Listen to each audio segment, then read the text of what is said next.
Sistem E-Tempahan Pusat Sukan UKM. Sistem ini diwujudkan untuk memudahkan tempahan secara atas talian, menjimatkan masa dan lebih sistematik. Sistem akan dilaksanakan mengikut fasa. Fasa pertama, 1 Oktober 2025, fasa kedua, Februari 2026 dan fasa ketiga, Mac 2026. Panduan membuat tempahan. Masuk ke laman utama, klik log masuk. Masukkan nombor UKM per atau nombor metrik.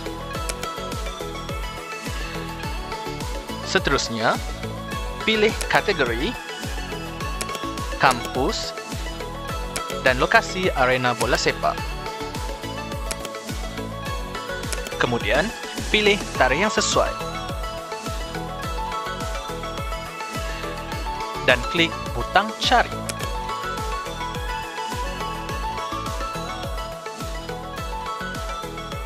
Di paparan tempahan, anda boleh semak maklumat fasiliti termasuk lokasi, kemudahan, pegawai bertanggungjawab serta kadar harga. Selepas itu, pilih tujuan tempahan anda. Untuk paparan slot masa, klik pada slot yang tersedia. Setelah selesai, klik tempah sekarang. Di sini, semak semula maklumat, peraturan dan polisi pembatalan. Klik pengesahan pengguna, kemudian teruskan pembayaran melalui UKM Payment.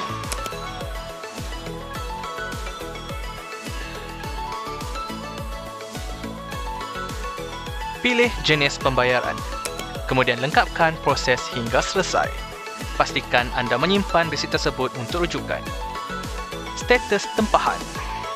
Untuk melihat status tempahan anda, pergi ke halaman utama dan klik bahagian tempahan.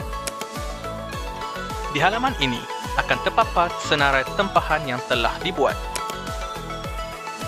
Mudah sahaja, tempahan anda kini berjaya dibuat secara atas talian. Bersama kita menuju transformasi digital. Terima kasih dari Pusat Sukan Universiti Kebangsaan Malaysia.